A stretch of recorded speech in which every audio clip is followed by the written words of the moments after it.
Hi hello friends అందరికీ good morning. Welcome to Aisha Mujahid channel. ఈరోజు మా ఇంట్లో పుదీనా పచ్చడి చేసుకుంటున్నాం. అయితే పుదీనా పచ్చడికి అవసరం పడే ఇంగ్రీడియంట్స్ ఇది రెడ్ చిల్లీ మనం ఫ్రై చేసుకున్నది, ఒక 2 స్పూన్స్ ధనియాలు, కొంచెం ఇది ఏమంటారు తెల్లగడ్డలు, ఇది కొంచెం చింతపండు అండ్ పుదీనా కొత్తిమీర ఇట్లా వేయించుకొని చల్లారబెట్టుకోవాలి. ఇప్పుడు దీన్ని మనం మిక్సీ చేసుకుందాం.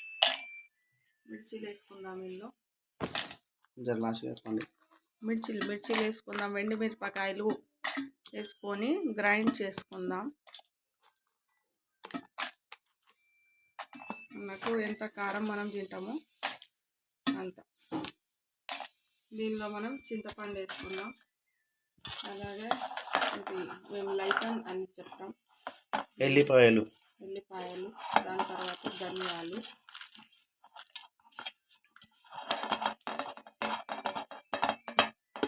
ఇది మా మమ్మీ రెసిపీ. దీంట్లో 1/2 టీ స్పూన్ ఉప్పు వేసుకుందాం. దీన్ని ఇప్పుడు మనం మిక్సీ పట్టుకుందాం.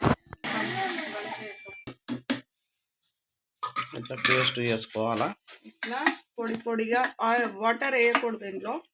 ఇలా పొడి పొడిగా చేసుకున్న తర్వాత ఇందులో మనం వేయించుకొని పెట్టుకున్నది పుదీనా వేసుకోవాలి. మీకు జ్వరం వచ్చినప్పుడు, మనకు ఎప్పుడైనా అన్నం తినబుద్ధి కానప్పుడు చేసుకొని తింటే బాగుంటుంది. దీన్ని ఇప్పుడు సన్నగా పేస్ట్ లెక్క చేసుకోవాలి.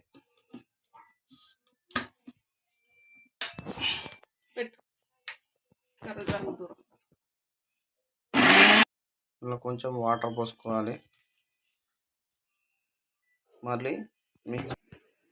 ఇప్పుడు ఇది పుదీనా పచ్చడిని మనం ఇలా పేస్ట్ చేసుకున్నాం కదా. పేస్ట్ చేసుకున్న తర్వాత దీన్ని మనం పోపు వేసుకుందాం. ఇది ఎండుమిరపకాయలు, జీలకర్ర, ఆవాలు, కరివేపాకు, కొంచెం ఇంగువ. ఇందులో ఆవాలు వేసుకుందాం. ఆవాలు, జీలకర్ర, నూనె వేడయ్యాక ఇవి వేసుకొని, జీలకర్ర ఆవాలు వేసేసాం కదా. ఇప్పుడు దీంట్లో ఎండుమిరపకాయలు వేసుకుందాం. మనం కొంచెం ఎర్రబడ్డాక